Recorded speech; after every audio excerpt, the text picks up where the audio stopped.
میرا بیٹا حامل ہو چکا ہے 4 سالہ. یہ قرآن کا معجزہ ہے. اس کو کوئی چاہنے والا ہو. وہیں اسی محفل میں تھوڑی دیر کے بعد ایک لڑکی ٹیکے 90 سال کا بوڑھا چلا آ رہا ہے اور کہا بادشاہ سلامت ہماری دعا کرا دو, ہمارا قرآن مکمل حفظ ہو گیا.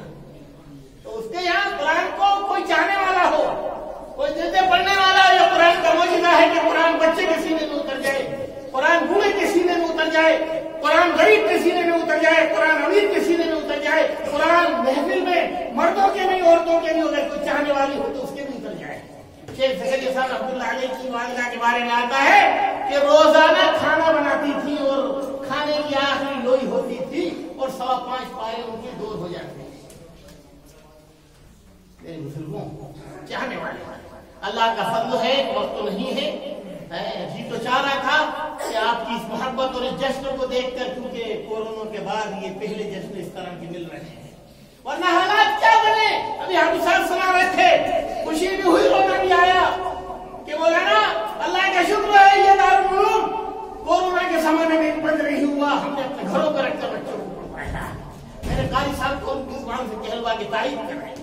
اللہ کا شکر ہے, ورنہ عام طور سے مدرسوں میں تالے ڈلے, خانقاہوں میں تالے ڈلے, مراکز میں تالے ڈلے, مساجد میں تالے ڈلے. اللہ ہم نے کون سا جرم ایسا کر دیا تھا جو آج یہ قرآن قال اللہ اور قال رسول کی صدایں اور قرآن کی صدایں پڑھنے پڑھانے کی ہم سے مفقود ہو گئی تھی. اللہ تعالیٰ کا شکر ہے کہ دوبارہ اللہ تعالیٰ نے یہ اس طرح نورانی محفل ہمیں عطا فرمائی. خوش قسمت ہیں ان کے والدین کہ انہوں نے مدرسے کے حوالے کیے اپنے بیٹوں کو کہ وہ حافظ قرآن بنے.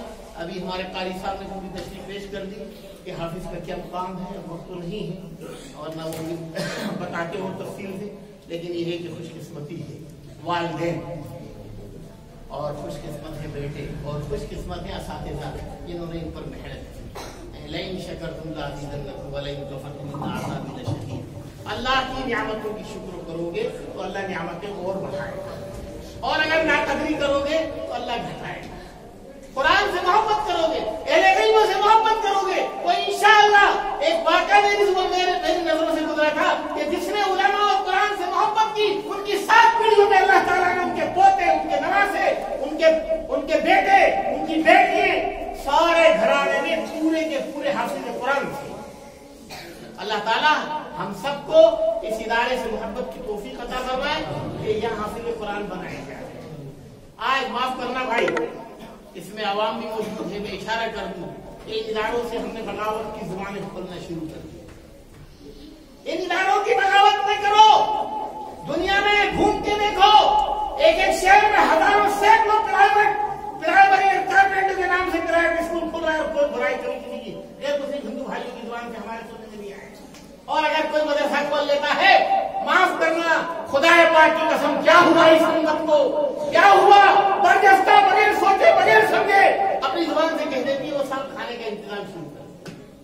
ارے چائے کھا رہے ہیں, میں آپ سے کہتا ہوں, لیکن انہیں الف لام میم کا کتاب سے لے کر سورہ ناس تک پڑھا دیا اور اس کے بعد ابھی انہوں نے جلدوں میں ختم قرآن میں آخر میں اور مفلحون تک بھی پڑھ دیا. یہ اشارہ کر دیا کہ قرآن ہمارا مکمل ہوا ہے لیکن قرآن کا پڑھنا مکمل نہیں ہوا. قیامت تو آ سکتی ہے لیکن قرآن کا پڑھنا پڑھانا بند نہیں ہو سکتا. تو اللہ تعالیٰ ان اداروں کو بھی دن دوگنی رات چوگنی ترقیات سے مالا مال فرمائے, ان کی حفاظت فرمائے اور ہم سب لوگ بھی ان کی آبیاری کی کوشش کریں. میں تو کہتا ہوں کہ اگر آپ کی اللہ تعالیٰ نے حیثیت اور حالات اچھے بنائے ہوں اور ان کے اولیاء موجود ہوں تو بغیر ٹیکس یا بغیر تاوان کے, میں یہ نہیں کہہ رہا ہوں, آپ بھی سمجھو کہ یار بلا کے مفتی صاحب نے اشارہ کیا ہوگا یا بانی مدرسہ نے, شکروں کے طور پر اگر آپ کی حیثیت ہے تو یہ قاری صاحب نے اشارہ کیا کہ وہاں پہ ان کو لاکھوں فرشتے انعام اور ہدیہ دینے کے لیے آئیں گے. اگر آپ ان کو بھی دو تو بہت اچھا, اور ان کے طفیل میں اس ادارے کو بھی اگر آپ دو تو بہت اچھی بات ہے, تاکہ ادارے کی کوئی کمزوری, کوئی بازو کمزور ہو تو وہ اس کا بازو مکمل ہو جائے. مثلا میں نے سنا ابھی کچھ اور تعمیر ہو رہی ہے, وہ دروازے نہیں ہے, کچھ پلاستر نہیں ہے, کچھ اور تقاضے ضروری ہیں, وہ تقاضے پورے ہو جائے تو اس کے لیے اللہ تعالیٰ